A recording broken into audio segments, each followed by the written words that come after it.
Hey hello hi everyone and welcome back to the channel जिसका motive है आप सभी तक क्वालिटी एजुकेशन पहुंचाना, that to free of cost. So आज हम बात करने वाले हैं एक ऐसे ऑर्गेनिज्म के बारे में जिसने 2 साल आपको आपके घरों में बंद रखा। ओके, सो ये ऑर्गेनिज्म है वायरस। इसको माइक्रो ऑर्गेनिज्म की कैटेगरी में डाला जाता है बिकॉज आप इन्हें नॉर्मल आंखों से नहीं देख सकते। इसको देखने के लिए आपको माइक्रोस्कोप की ज़रूरत पड़ती है। ये बैक्टीरिया से भी छोटा होता है। तो चलो बात करते हैं वायरसेस के बारे में। अब हमें सबसे पहले बात करनी है डिस्कवरी ऑफ वायरस कि वायरस को कैसे डिस्कवर किया गया। चलो, वायरस की डिस्कवरी शुरू हुई थी कुछ 1887 के अराउंड, बट एनसीईआरटी के अकॉर्डिंग सबसे पहले साइंटिस्ट जिनका वायरस की डिस्कवरी में नाम आता है that is Ivanovsky. Okay, Ivanovsky ने 1892 में एक प्लांट डिजीज उस टाइम पे बहुत फेमस थी यूक्रेन में, जिसको कहा जाता था tobacco mosaic disease of plant. चलो देखो, this is a mosaic disease. जो भी इन्फेक्टेड प्लांट होता था बेसिकली वो ऐसा कुछ दिखता था। ओके, तो इवानोव्स्की ने किया क्या, उन्होंने एक इन्फेक्टेड प्लांट लिया, इन्फेक्टेड प्लांट का लिक्विड एक्सट्रैक्ट किया, उस लिक्विड को हम नाम दिया सैप। ओके, सो सैप लेकर उन्होंने एक बैक्टीरियल फिल्टर लगा के उस लिक्विड को फिल्टर कर लिया। अब जो आपको फिल्ट्रेट मिला, लाइक से ये बीकर है, वास्ट है, यहाँ से आपने लिक्विड फिल्टर किया, यहाँ पे आपको फिल्ट्रेट मिल गया। This is filtrate. इन्होंने इस फिल्ट्रेट को लिया और इन्होंने कहा इसमें तो कोई बैक्टीरिया हो नहीं सकता बिकॉज हमने यहाँ पे बैक्टीरियल फिल्टर लगाया था। तो सारे बैक्टीरिया ऑब्वियसली फिल्टर हो गए होंगे, ऊपर रह गए होंगे। सुपरनेटेड में आपको बैक्टीरिया मिलेगा, फिल्ट्रेट में आपको बैक्टीरिया नहीं मिलना चाहिए। इन्होंने इस फिल्ट्रेट को, क्लीन फ्लूइड को बेसिकली हेल्दी प्लांट पे जाके स्प्रे कर दिया, या हेल्दी प्लांट पे जाके ये फ्लूइड डाल दिया। तो अब वो हेल्दी प्लांट वापस कैसा हो गया, वो हेल्दी प्लांट अब इन्फेक्ट हो गया है, उसमें सेम डिजीज सेम सिम्टम्स अब दिखने लगे। सो इन्होंने कहा कि कुछ ऐसा है जो बैक्टीरिया से भी छोटा है, जो हेल्दी प्लांट्स को इन्फेक्ट कर रहा है, एंड हो सकता है ये कोई ऐसा ऑर्गेनिज्म हो जो डिस्कवर ना हुआ, या जो बैक्टीरिया से बहुत छोटा है, या कोई ऐसा ऑर्गेनिज्म है जिसका टॉक्सिन प्लांट को बेसिकली इन्फेक्ट कर रहा है। तो इन्होंने बेसिकली 2 रीजन दिए। इट कुड बी बैक्टीरिया जो कि प्लांट को इन्फेक्ट कर रहा है, और ये बैक्टीरिया नॉर्मल बैक्टीरिया से काफ़ी छोटा है। दूसरा, it could be any toxin released by any other organism और बैक्टीरिया जो कि प्लांट को इन्फेक्ट कर रहा है। Later in 1898 another scientist M.W. बेसिलिक ने इवानोव्स्की के एक्सपेरिमेंट को रिपीट किया। बस इन्होंने वो एक्सपेरिमेंट बार बार रिपीट किया। इन्होंने इन्फेक्टेड प्लांट से फ्लूइड एक्सट्रैक्ट किया, बैक्टीरियल फिल्टर से उसे फिल्टर किया, देन फ्लूइड जो फिल्ट्रेट था उसको एक हेल्दी प्लांट से को इन्फेक्ट किया, and he repeated the same experiment again and again. और बेसिकली उनको जो रिजल्ट मिल रहा था, जो भी हेल्दी प्लांट था वो सेम इंटेंसिटी, एकदम सेम तरह से इन्फेक्ट हो रहा था। जितना पहले वाला प्लांट बीमार था उतना ही बीमार नया हेल्दी प्लांट भी हो जा रहा था। तो M.W. बेसिलिक ने कहा कि भाई ये बैक्टीरिया नहीं है और ये कोई टॉक्सिन भी नहीं है, ये बैक्टीरिया नहीं है और ये कोई टॉक्सिन भी नहीं है, ये क्या है? उन्होंने एक स्टेटमेंट दिया, कंटेजियम वाइरम फ्लूइडम। बेसिकली उन्होंने कहा ये कुछ इन्फेक्शियस लिविंग फ्लूइड है। This is something infectious and living in the form of fluid. Okay, so 1898 में इन्होंने ये बताया था कि ये बैक्टीरिया नहीं है, ये टॉक्सिन नहीं है, it is something different, and he named it infectious living fluid. Okay, further इसी रिसर्च में आगे आता है W.M. स्टैनले का नाम।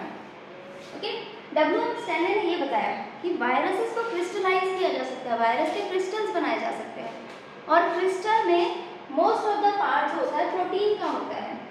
ठीक है, एंड इन्होंने ये भी कहा कि वायरसेस ऑब्लिगेटरी पैरासाइट्स हैं। ऑब्लिगेटरी पैरासाइट्स वो होते हैं जिनको अपनी सर्वाइवल के लिए डिजीज कॉज करनी पड़ती है, क्योंकि इनकी इंडिपेंडेंट एग्जिस्टेंस नहीं है। तो ऑब्लिगेट मतलब स्ट्रिक्टली पैरासाइट होंगे।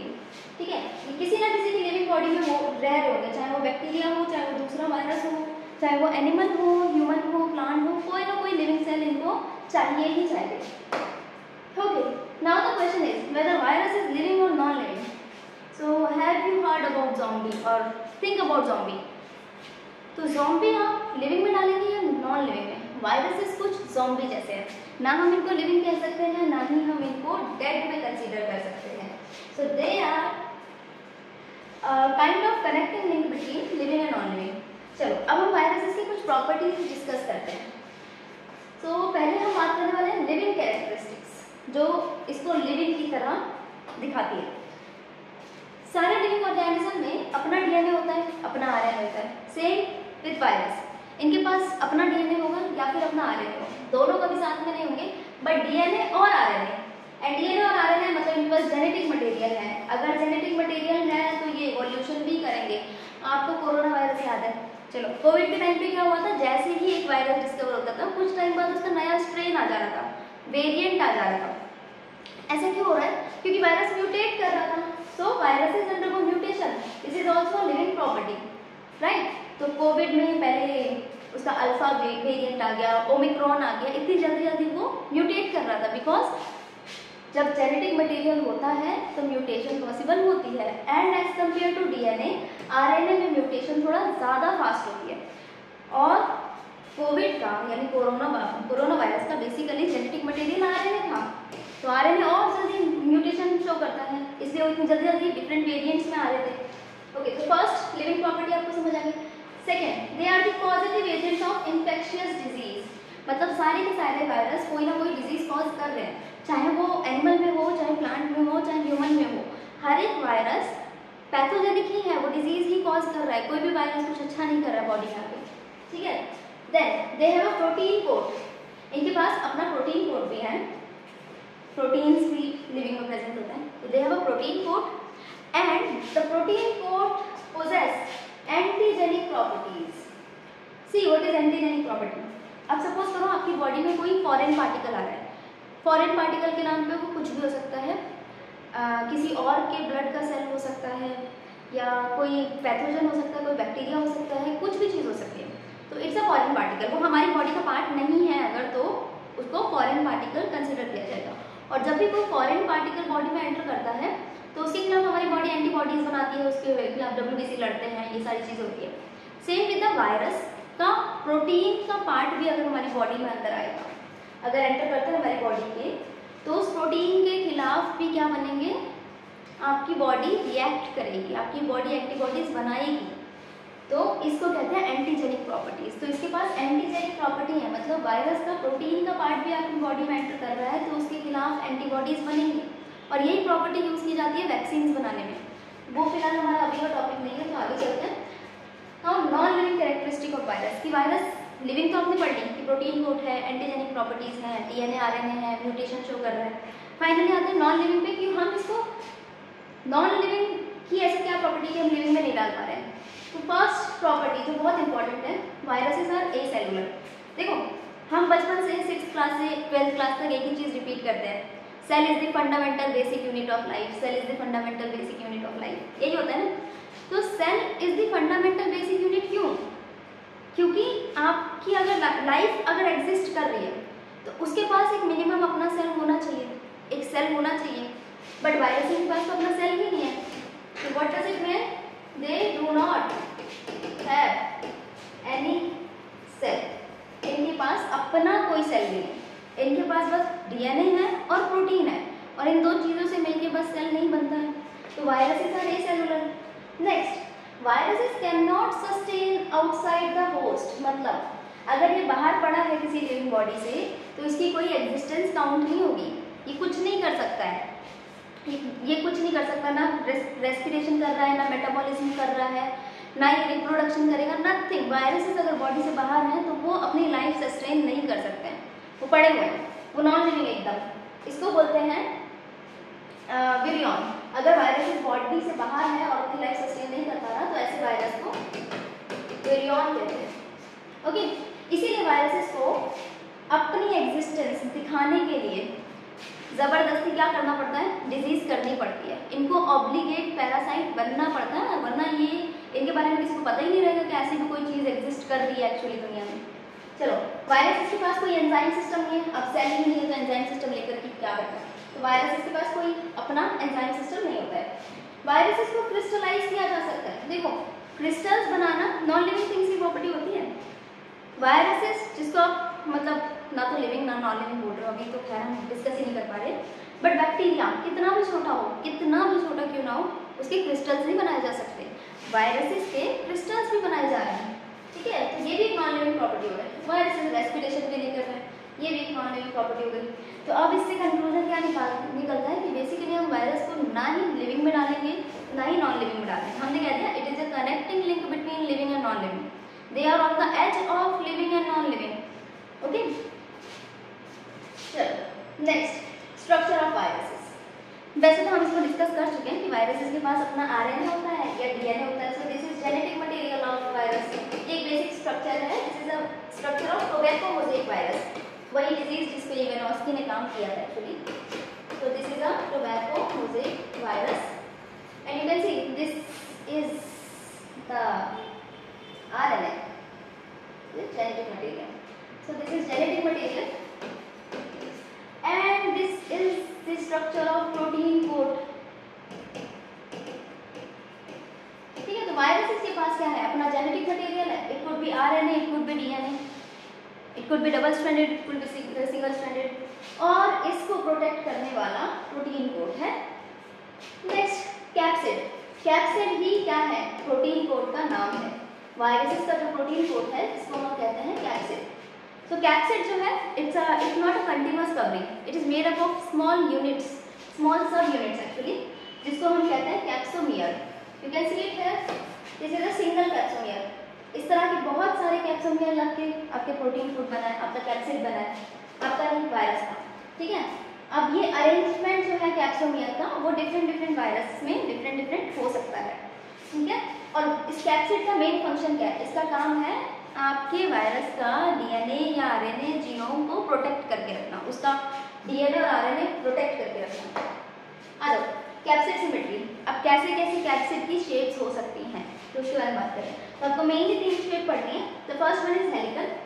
Helical filamentous thread like shape दिखती है इसके लिए, ये फिलामेंट है, ये दिखती है, दिस इज हेलिकल। यहाँ पे आपका ये जेनेटिक मटेरियल इसको प्रोटेक्ट करने के लिए इस फॉर्म में ये कैप्सोमियर्स अरेंज होते हैं। सो दिस इज हेलिकल कैप्सिड, ठीक है। ये एग्जांपल है टोबैको मोज़ेक वायरस का। The next is आइकोसाहेड्रल। आइकोसाहेड्रल में बहुत सारे इक्विलेटरल ट्रायंगल, बहुत सारे in the sense 20 equilateral triangle एक शेप बनाते हैं साथ में मिलकर। तो यू कैन सी दिस, ये एक ट्रायंगल हो गया, ये एक ट्रायंगल, इस तरह से बहुत सारे इक्विलेटरल, इसके 20 फेसेस होते हैं और ये पूरा ऐसे सर्कुलर स्ट्रक्चर, सर्कुलर तो नहीं कहेंगे, ये जो भी शेप बना है इसको आइकोसाहेड्रल बोलते हैं। इसके अंदर आपका जेनेटिक मटेरियल प्रोटेक्ट रहता है, ठीक है। ये भी कैप्सोमियर दिखा रहा है, ये पूरा कैप्सिड है, इसमें small units capsomere. Next is complex. Complex में ये दोनों शेप प्रेजेंट होते हैं एक साथ। तो you can see this is the structure of bacteriophage. ऐसे वायरसेस जो बैक्टीरिया को इन्फेक्ट करेंगे, जो परमानेंटली बैक्टीरिया को इन्फेक्ट करते हैं। सो इसके पास एक आइकोसाहेड्रल हेड है, देन इसके पास ये आपका हेलिकल शीथ है, देन इसके पास टेल फाइबर भी है, बट टेल फाइबर से ये चलते नहीं है, ये सिर्फ बैक्टीरिया से अटैच होने के लिए टेल फाइबर को यूज करते हैं। So these are the 3 shapes. First is helical, जिसका एग्जांपल है tobacco mosaic virus. The second is आइकोसाहेड्रल, जिसका एग्जांपल है पोलियो वायरस, जो पोलियो कॉज करता है obviously. And third is complex, जिसमें आपका बैक्टीरियोफाज आ रहा है। Next, okay, third structure is envelope. देखो कुछ वायरसेस के पास होता है एनवेलप, सबके पास नहीं होता। तो ऐसे वायरसेस जिनके पास एनवेलप है उनको बोलेंगे एनवेलप्ड वायरस, और जिसके पास नहीं है उसको non envelope virus. See, this is capsid. This is capsid. This is envelope. ये आपका envelope है बाहर, और ये envelope के ऊपर कुछ envelope proteins हैं। ये कुछ proteins हैं जिनको envelope proteins बोलते हैं। And this is obviously the DNA और RNA या genetic material. So this is the structure of virus. अब ये जो envelope है ये इसको मिला कहाँ से? क्योंकि हमने पढ़ा था वायरसेस के पास तो सिर्फ प्रोटीन कोड या फिर जेनेटिक मटेरियल होता है। तो ये एनवेलप मिलता है इसको इसके होस्ट सेल से। अब सपोज करो वायरस ने किसी को इन्फेक्ट किया, इन्फेक्ट करने के बाद जब वो उसका सेल डिस्ट्रॉय करके वहाँ से बाहर निकलता है तो वो एक प्लाज्मा मेम्ब्रेन की कोटिंग और कुछ प्रोटीन्स को अपने साथ लेकर निकलता है, और ये प्रोटीन कोट को ही, मतलब ये जो प्लाज्मा मेम्ब्रेन की कवरिंग है इसी को हम क्या बोलते हैं एनवेलप। सो एनवेलप जो होता है, जब जिस वायरस में बेसिकली एनवेलप प्रेजेंट है उस वायरस को इन्फेक्शन करने में आसानी हो जाती है, ये हेल्प करता है उसकी, ताकि दूसरे सेल को इजीली इन्फेक्ट कर सके। ठीक है, और इससे सर्वाइवल ऑफ वायरस मतलब उसका सर्वाइवल भी इंक्रीज हो जाता है। एग्जाम्पल हो गया कोविड-19 एनवेलप वायरस का, वो आप सुंदर सी जो शेप देख रहे थे वो एक्चुअली उसका एनवेलप था। Then hepatitis b virus, human immunodeficiency virus HIV, ये hepatitis b and HIV both are STDs। So this is three structure. Basically आपको याद रखना है RNA या DNA उसका जीनोम होता है, उसको कवर करता है कैप्सिड, एंड कुछ वायरसेस में कैप्सिड के ऊपर एक एक्स्ट्रा कवरिंग होती है जिसको हम बोलते हैं एनवेलप, जो उसको कब मिलती है जब वो एक सेल को इन्फेक्ट करके निकलता है तो वहाँ से उसको वो मिल जाती है अपने होस्ट सेल से, वो उसका खुद का स्ट्रक्चर नहीं है। हाँ जाओ नेक्स्ट जेनेटिक मटेरियल, इस पर तो हम डिस्कशन कर सकते हैं, कर चुके हैं बेसिकली। तो जेनेटिक मटेरियल कुड भी RNA और DNA। ऐसे वायरसेस जिनमें RNA जेनेटिक मटेरियल होता है जैसे HIV हो गया, कोरोना हो गया, ये वायरसेस हैं जिसमें RNA जेनेटिक है, तो ऐसे वायरसेस को हम बोलते हैं रेट्रोवायरसेस, रेट्रोवायरसेस। ठीक है, अब वायरसेस के पास या तो DNA होगा या फिर RNA होगा जो कि कोटेड होगा प्रोटीन से, इसको हमने कैप्सिड कहा था। अब यहाँ पे कुछ वायरसेस DNA वायरस कहलाएंगे जिनके पास DNA जेनेटिक मटेरियल, और वो वायरसेस जिनके पास RNA जेनेटिक मटेरियल उनको RNA वायरस कहते हैं। ये single stranded, double stranded, circular, helical या फिर सेगमेंटेड, अनसेगमेंटेड, कुछ भी हो सकता है। ठीक है, अब यहाँ पे कुछ एग्जांपल हैं। Viral genome can be DNA virus और RNA virus. DNA can be double stranded, example herpes virus. DNA can be single stranded, example 5X174 bacteriophage. DNA again RNA can be double stranded, reovirus, good tumor virus, ये इसके example हैं, ये इतने important नहीं है वैसे याद करने। और RNA can be single stranded जो कि टोबैको मोज़ेक, ये एग्जाम्पल इंपॉर्टेंट है बिकॉज एनसीईआरटी में बहुत बार इसका नाम आया है।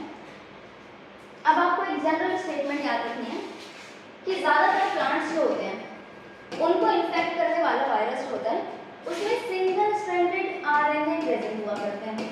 ज़्यादातर प्लांट को इन्फेक्ट करने वाले वायरसेस में सिंगल स्ट्रैंडेड RNA मिलेगा। सेम ज़्यादातर बैक्टीरियोफाज, ऐसे वायरसेस जो बैक्टीरिया को इन्फेक्ट कर रहे हैं, तो बैक्टीरियोफाज के पास यूजुअली डबल स्ट्रैंडेड DNA मिलता है। ठीक है, तो डबल स्ट्रैंडेड RNA और सिंगल स्ट्रैंडेड DNA और double stranded DNA animal virus के ऊपर। तो ये जनरल स्टेटमेंट है, ये PYQ भी रह चुका है आपका। आ जाओ लाइफ साइकिल ऑफ वायरस। अब सब कुछ पढ़ लिया वायरस के बारे में, स्ट्रक्चर हो गया उसका, genetic material, protein code, envelope. अब बात करते हैं लाइफ साइकिल की। तो वायरस दो तरह की लाइफ साइकिल शो करता है, हम दोनों को डायग्राम से समझ लेते हैं। चलो पहली साइकिल का नाम है लाइटिक साइकिल। लाइटिक या ये वर्ड आया है बेसिकली लाइसिस से, इसका मतलब होता है ब्रेक डाउन, ब्रेक डाउन। तो कोई दिखावा नहीं वायरस का। अब सी ये बैक्टीरियोफाज है तो ये ऑब्वियसली बैक्टीरिया का सेल होगा, बैक्टीरियोफाज तो बैक्टीरिया को इन्फेक्ट करते हैं ना, तो बैक्टीरियोफाज आया बैक्टीरिया को इन्फेक्ट करने लगा। इस टाइम पे वायरस अपना ये जेनेटिक मटेरियल बैक्टीरियल सेल में बेसिकली इनकॉर्पोरेट करता है। ठीक है, अब ये बैक्टीरिया का DNA, ये बैक्टीरिया का क्रोमोसोम है। पहले वायरस ने क्या किया, बैक्टीरिया का क्रोमोसोम डिस्ट्रॉय कर दिया, अपना क्रोमोसोम रखा। अब बैक्टीरिया तो लिविंग ऑर्गेनिज्म था ना, बैक्टीरिया के पास अपना सेल है, तो उसने क्या किया, बैक्टीरिया की चीजें यूज करके, बैक्टीरियल सेल की चीजें यूज करके अपना DNA रेप्लिकेट कर लिया, अपना प्रोटीन बना लिया। और यहाँ पे आप देख सकते हैं वायरल का रेप्लिकेशन और प्रोटीन्स का उसने पूरा तैयार कर लिया। फिर उनकी असेंबली की, ये प्रोटीन्स और DNA उसने रेप्लिकेट किया था या जो भी इसका जीनोम था रेप्लिकेट करके उसने अपनी प्रोजेनीज तैयार कर ली, छोटे छोटे वायरसेस तैयार कर दिए, जो वायरस इस बैक्टीरियल सेल को बर्स्ट करके, सेल का ब्रेक डाउन करके बाहर निकल रहे हैं ताकि ये नए वायरस है, ताकि किसी और हेल्दी सेल को जाके इन्फेक्ट कर सकें और ये आपका death of the host cell, bacteria की डेथ हो गई।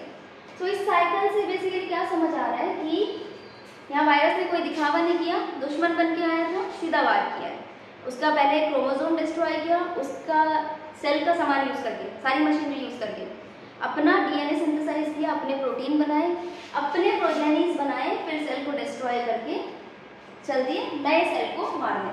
ठीक है, तो इस साइकिल को बोलते हैं लाइटिक साइकिल। नेक्स्ट है आपके पास लाइसोजेनिक। लाइसोजेनिक में पहले दोस्ती फिर वॉर है। ठीक है, तो यहाँ पे आपका बैक्टीरियोफाजी आपको नजर आ रहा है, ये है बैक्टीरियल सेल, इसको इन्फेक्ट कर रहे हैं। अपना डीएनए यहाँ पे इनकॉर्पोरेट कर दिया। इसने बैक्टीरिया का डीएनए डिस्ट्रॉय नहीं किया। देखो लाइसिस में क्या हुआ था, बैक्टीरिया का डीएनए हम डिस्ट्रॉय कर रहे थे। यहाँ पर क्या हुआ है, इसने बैक्टीरिया का डीएनए डिस्ट्रॉय नहीं किया, क्या किया, बैक्टीरिया के डीएनए के साथ अपना डीएनए यहाँ पे इनकॉर्पोरेट कर दिया। अब जब जब बैक्टीरियल सेल डिवाइड होगा, वायरस का डीएनए भी डिवाइड होगा। तो ये अपना डीएनए डिवाइड करवा रहा है बैक्टीरिया की मशीनरी यूज करके, ठीक है। But later this after some cycles of multiplication और रेप्लिकेशन, ये फिर से किस में एंटर करता है, लाइटिक साइकिल में। फिर बैक्टीरियल, जब ये बहुत सारा वायरल डीएनए एक्चुअली सिंथेसाइज हो जाएगा इसका, फिर ये लाइटिक साइकिल में एंटर कर जाएगा। फिर बैक्टीरियल सेल को तोड़ के फिर किसी और सेल को इन्फेक्ट करेगा, वहाँ पे फिर से लाइसोजेनिक साइकिल चलाएगा। तो this is lysogenic. Now let's read this statement, lytic in this viruses immediately take over the machinery, मतलब बैक्टीरिया के सेल में घुसते ही उसका सामान छीन लिया। Take over the machinery of the host cell, multiplies, break the cell and then infect other cell. Okay, cell में घुसा, एंटर किया, उससे सारा सामान छीना, अपना डीएनए रेप्लिकेट किया, अपने प्रोटीन बनाए और उस सेल को मार के निकल गए, ठीक है। Lysogenic, in the lysogenic cycle viruses remain hidden, छुपकर रहते हैं, बैक्टीरिया के जीनोम के साथ अपना जीनोम मल्टीप्लाई करवा रहे हैं bye incorporating it's genome into the host genome. तो बैक्टीरिया के जीनोम के साथ अपना, या बैक्टीरिया नहीं, जो भी बेसिकली सेल है, मैं अभी बैक्टीरिया का एग्जांपल लिया इसलिए मेरे मुंह पे बैक्टीरिया आ रहा है पर होस्ट जीनोम के साथ अपना जीनोम इनकॉर्पोरेट किया, रेप्लिकेट किया होस्ट सेल के साथ, और फिर after some time they will enter the lytic cycle. So this is all about viruses. I hope it will be clear to you now. Okay, so मिलते हैं next lecture में। Till then bye bye.